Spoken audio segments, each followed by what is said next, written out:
You're too poor to even think about this, Dad. Those words cut deeper than any hammer or saw I'd ever wielded in my life. Spoken by my own son, Jason, in the middle of our old kitchen in Cedar Rapids, Iowa, they felt like a knife shoved straight into my ribs. I set down the coffee cup I'd been holding, letting it tremble slightly in my hand. I had spent 35 years building a life from nothing, working construction by day, tinkering on classic cars at night, never missing a mortgage payment, never taking shortcuts. And now, Jason, the boy I'd taught to swing a hammer before he could even ride a bike, was standing there, telling me I was worthless. Before I continue, if you're new here, please like, comment, and subscribe. And tell us where you're watching from. It wasn't always like this. My wife, Ruth, passed 5 years ago, and I thought we'd raised children who respected hard work.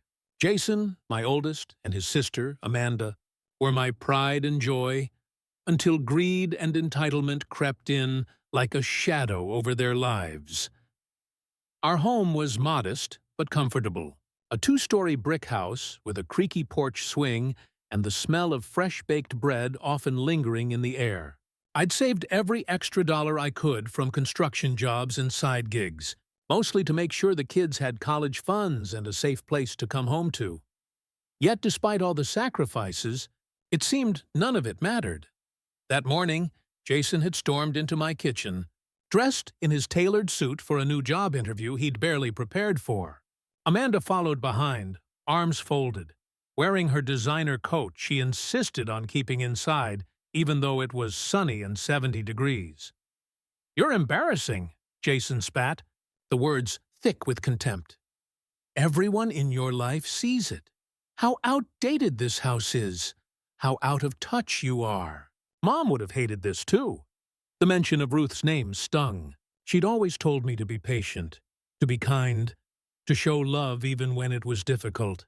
And yet her own children seemed determined to make me feel small. I took a deep breath. "Jason, Amanda, sit down. We need to talk."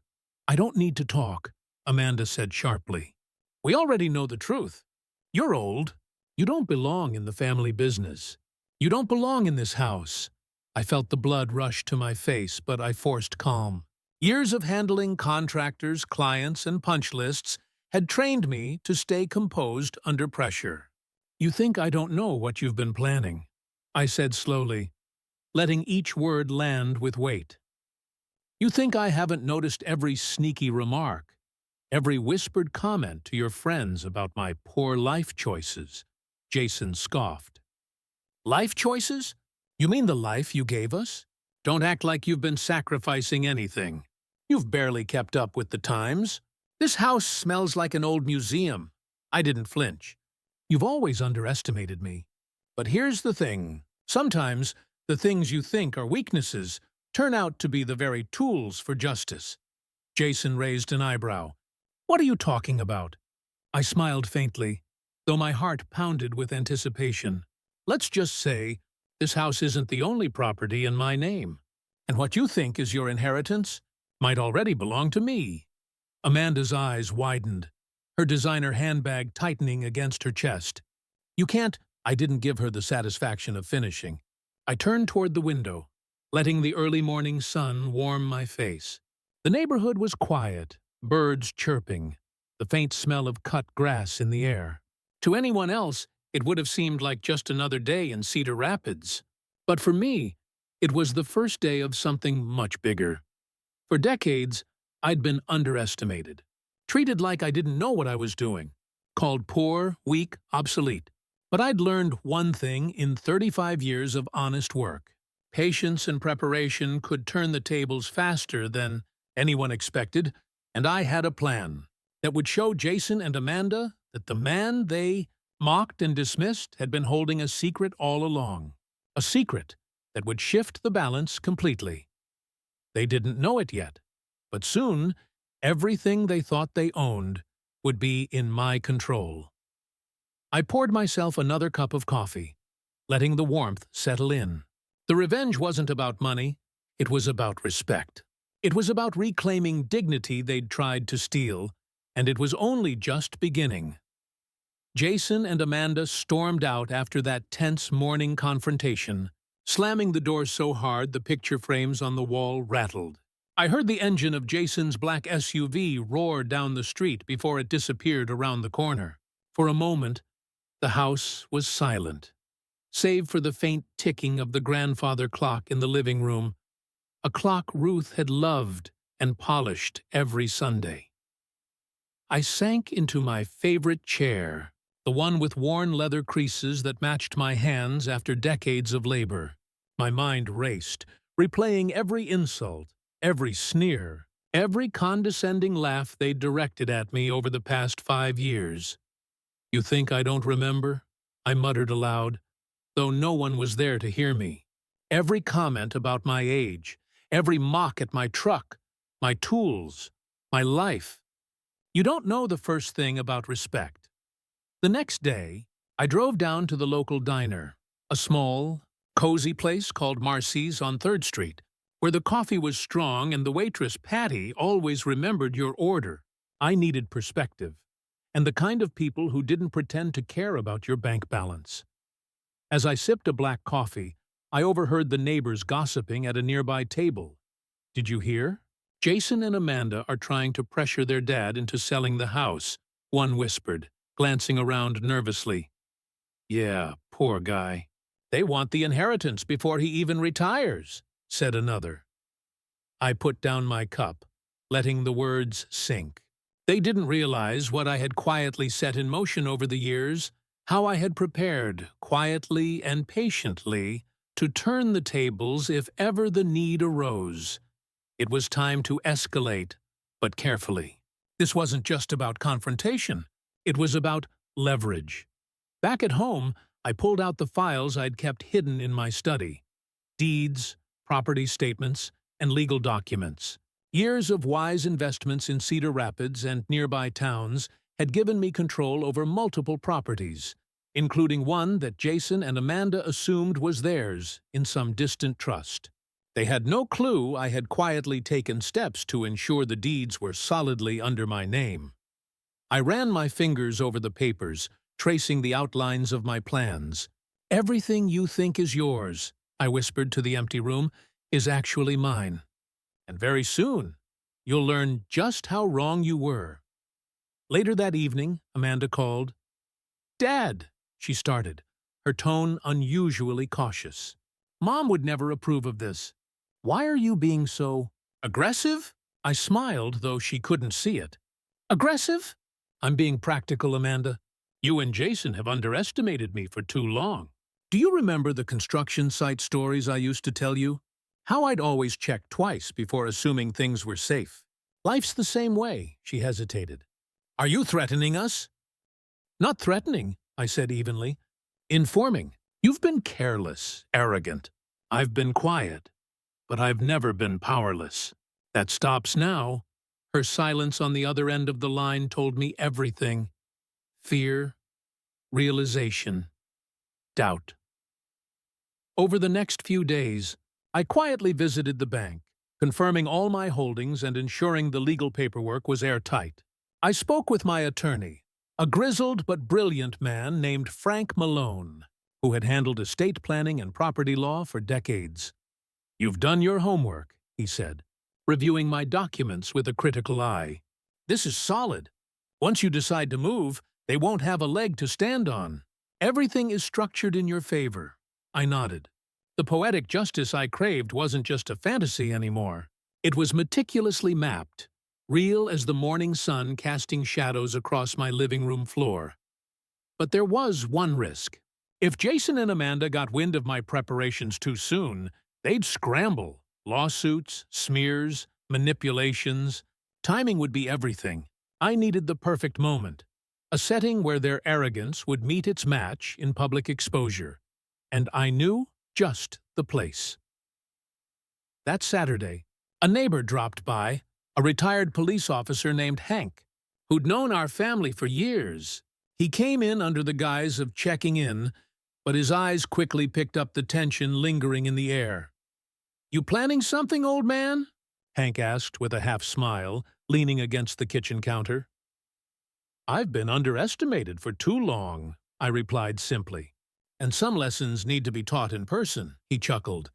"Good, just remember, don't get reckless. Revenge's sweetest part is timing and patience. Don't ruin it with haste." I nodded, feeling the weight of his advice. The pieces were in place. All I needed was the right day, the right moment, the right audience. And Jason and Amanda? They thought they were the predators. In reality, they were about to become the prey. That night, I stood on the porch, the air smelling faintly of rain on asphalt. The quiet of Cedar Rapids held a deceptive calm. In a few weeks, that calm would break, and the town would witness a reckoning it hadn't expected. Jason had no idea the trap was set. Amanda had no idea she'd be humiliated. And I would finally reclaim the dignity they tried to strip from me. Everything was about to change. Monday morning arrived with a heavy sky, thick clouds promising rain over Cedar Rapids. I stood at the edge of my driveway, watching Jason back his SUV out, his phone glued to his ear, probably barking orders at his assistant or discussing some investment he barely understood. He had no idea the quiet storm I had been preparing for was about to hit.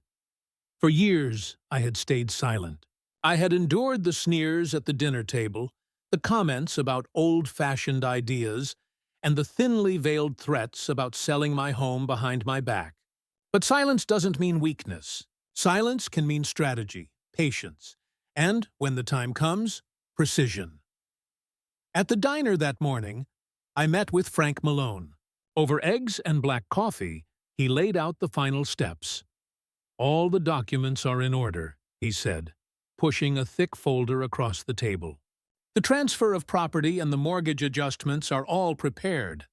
Once you sign, there's no appeal. Your name on the deeds is ironclad.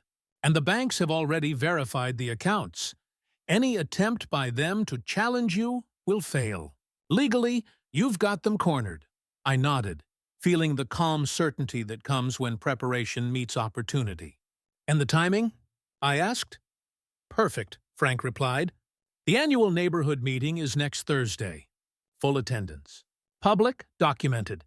That's when you make your move. Everyone will see who's been playing the game fairly, and who's been trying to cheat." A slow grin spread across my face. Public exposure was key. Jason thrived on appearances. Amanda depended on control. Remove those, and their arrogance crumbles. That evening, back at home, I went over my plan again. I imagined the scene: the town hall, neighbors whispering as the agenda rolled on.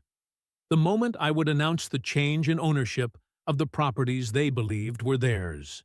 It had to be calm, precise, and undeniable. I rehearsed the lines in my study, the room smelling faintly of polished wood and old books. "I know I've been underestimated," I practiced. "I've been told I'm too old, too slow, too irrelevant. But here's the truth. The house, the land, the mortgage, they've been under my control the whole time. And today, the facts become public." I paused, letting the weight of each word sink in. This wasn't just about revenge. It was about restoring dignity, reclaiming what was rightfully mine, and teaching a lesson in humility. Thursday arrived. The neighborhood hall, a modest brick building with peeling paint, buzzed with chatter. Jason and Amanda arrived early, confident and smug, exchanging smiles with other neighbors who assumed the family patriarch was soft and passive. I arrived last, calm, composed. No one expected me to take the stage, to speak, to assert control. And that advantage, the element of surprise, was priceless. When the meeting began, Jason tried to dominate the conversation, listing issues he claimed were urgent. Amanda chimed in, pointing out supposed mistakes I had made managing the property. Their voices were smooth, rehearsed, polished, but hollow. Then I stood. The room quieted instantly. Eyes shifted to me, some curious, some skeptical. "Before I continue," I said, projecting clearly. If you're new here, please like, comment, and subscribe, and tell us where you're watching from. Laughter rippled across the room, some polite, some uncertain. But the attention was mine. I held it, letting it hang in the air for a few moments before continuing. I've listened to accusations, critiques, and even insults for years. I've been called too old, too slow, even irrelevant. But the truth is simple. Every property, every mortgage, every investment has been under my control. And today, the records will prove it. I signaled to Frank Malone, who stepped forward with the documents. The room murmured as he handed copies to the town secretary, who verified them on the spot. Jason's confident smile faltered. Amanda's lips pressed tight, her fingers clenching the edge of her purse. This can't be, Jason stammered, trying to mask panic with anger. We've been handling this family's estate for years. And yet, I replied calmly, my voice measured, every step you took, every assumption you made, was on paper I controlled. You never verified the deeds, never checked the accounts, and assumed arrogance would cover ignorance. But arrogance has a way of catching up with people. The room gasped, neighbors whispered. Phones clicked as people discreetly snapped pictures. The humiliation was complete, public, undeniable, irreversible. Amanda tried to argue, but the documents spoke louder than any protest. I watched as their power crumbled, the weight of their deception and greed exposed for everyone to see. By the end of the meeting, Jason and Amanda were reduced to silent, pale figures, their confidence shattered. I had won the battle not with anger, but with patience, preparation, and the subtle hand of the law. As I walked out into the crisp evening air, the smell of rain mixing with freshly cut grass, a quiet satisfaction settled over me. Not revenge for the sake of revenge, but justice. Poetic, public, and complete. But the story wasn't over. There was one last move to cement this victory and reclaim the dignity they had tried to strip from me completely.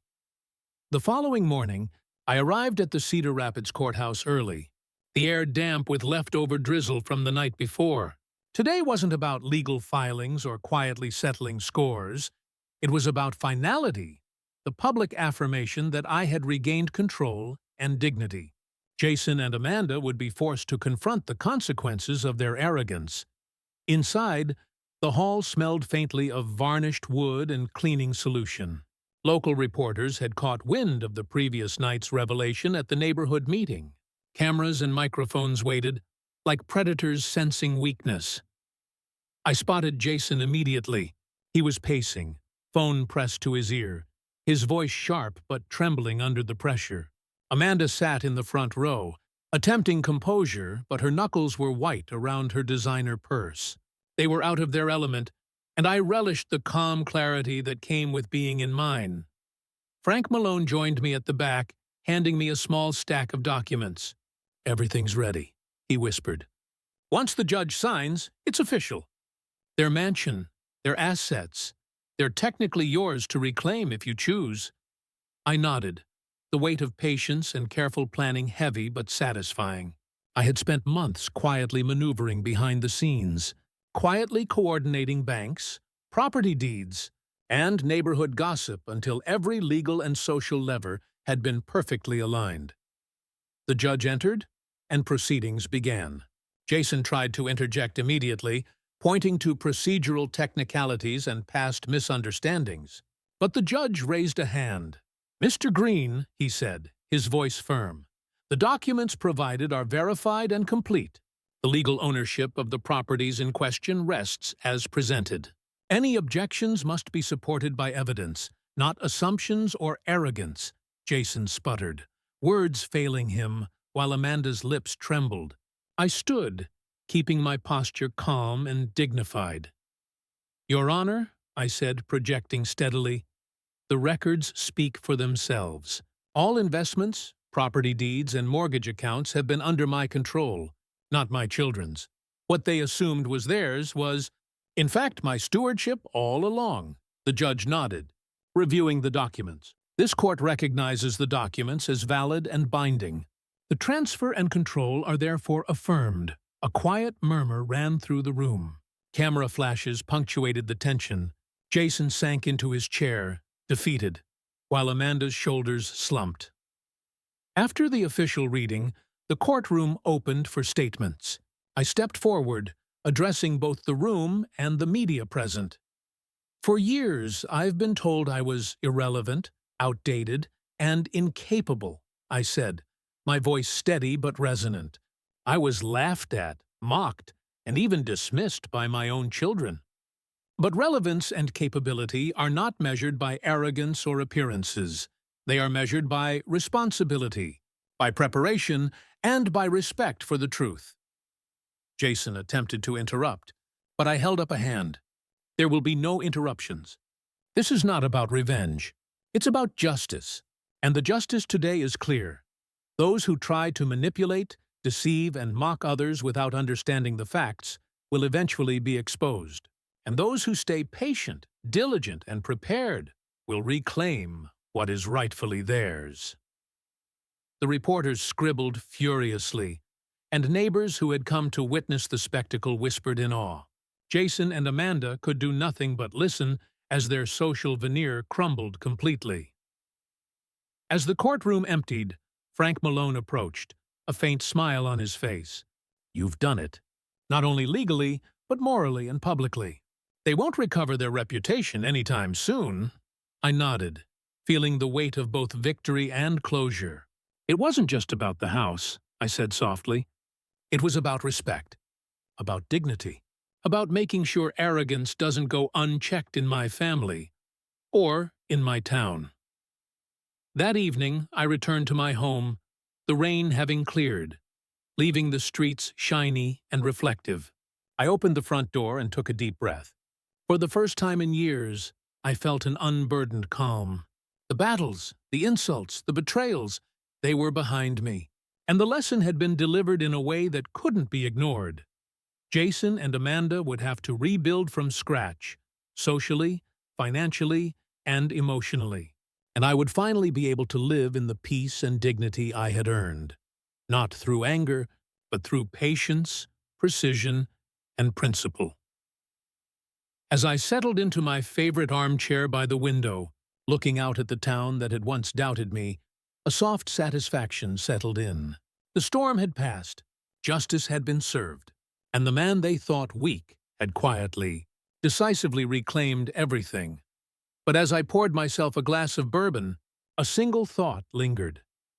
There was one final gesture that would seal this victory forever, and ensure that no one in Cedar Rapids would ever doubt me again. The following Saturday, the sun rose over Cedar Rapids with an unusual warmth, as if the town itself was celebrating a reckoning. I had arranged a small gathering at the community center, a neutral ground, public yet intimate, where everyone could witness the culmination of months of careful planning. Jason and Amanda had reluctantly agreed to attend, thinking they could still spin some narrative in their favor. They were about to realize just how thoroughly their illusions had been dismantled. The room smelled faintly of coffee and fresh pastries, a comforting contrast to the tension that hung in the air. Local neighbors, friends, and a handful of reporters filled the seats. Cameras clicked quietly, capturing every subtle reaction. I walked to the front, standing tall, calm, and resolute. "Good morning, everyone," I began. "I'm here to settle not just property matters, but the truth about respect, responsibility, and the consequences of arrogance." Jason's lips pressed into a thin line. Amanda's designer heels tapped nervously against the floor. I could see the realization dawning. The game they thought they were playing had ended long ago. I gestured to Frank Malone, who handed me a stack of legal documents. "Today, everything is finalized," I continued. "The mansion, the properties, all accounts. They remain under my ownership. Any previous claims are void, and as an additional measure, I have taken steps to ensure that no further attempts at manipulation or entitlement can succeed." Murmurs rippled through the audience. Amanda's cheeks flushed. Jason's hands clenched into fists. But there was no rebuttal. None of their protests held legal weight. The courtroom had spoken. The banks had confirmed, and the deeds were signed. I allowed myself a brief pause, letting the weight of the moment settle. For years, I was mocked for being too old, too slow, or irrelevant. Yet here we are, and the truth is undeniable. Responsibility, patience, and preparation, qualities my children underestimated, have prevailed. A neighbor raised her hand. "Mr. Green, does this mean they have to vacate the mansion immediately?" I nodded slowly. "Yes, their lease, privileges, and claims are terminated. They will leave, and any further attempts to assert control over my property will be met with legal enforcement. This isn't revenge. It's fairness." Jason tried to interrupt, his voice shaky. "You can't. This isn't right." I cut him off with a calm, deliberate tone. "It's right because it's true. You gambled with deception and entitlement, and now the consequences are clear. No one, not even family, can bypass truth and responsibility without paying the price." The eviction process was quietly arranged for the following week. Movers came, carefully removing belongings. Amanda's expensive decor, Jason's sports trophies, they all left, leaving the mansion empty except for its rightful owner, me. The media coverage ensured everyone in Cedar Rapids knew the story. Humiliation was complete, and it was public. Returning home that evening, I walked through my own front door and inhaled the familiar scent of polished wood and leather. For the first time in years, I didn't feel the gnawing tension of betrayal. I poured a glass of bourbon and sat in my favorite armchair by the window, the sunset casting a warm glow across the room. Frank Malone, now a friend as much as a lawyer, joined me. "You did more than reclaim property," he said quietly. "You reclaimed your dignity, and that's priceless," I smiled, a genuine, unburdened smile.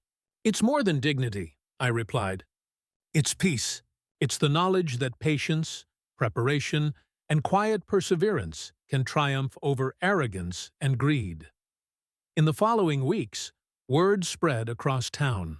Jason and Amanda struggled socially, financially, and emotionally. Their arrogance had alienated neighbors and friends alike. Meanwhile, I was invited to local events, consulted for neighborhood matters, and quietly became a symbol of respect and wisdom in Cedar Rapids. One evening, as I closed the curtains and gazed at the stars, I reflected on everything. The betrayal, the humiliation, the long months of planning, and the ultimate victory. Justice had been served not through anger, but through calm, calculated action. The villains had lost everything, and I had reclaimed far more than a house. I had regained peace, dignity, and respect. And in that quiet, victorious moment, I understood something profound. Life doesn't always hand you justice, but if you remain steadfast, patient, and principled, you can create it yourself. Tell us your thoughts in the comments, and don't forget to like, share, and subscribe for more stories.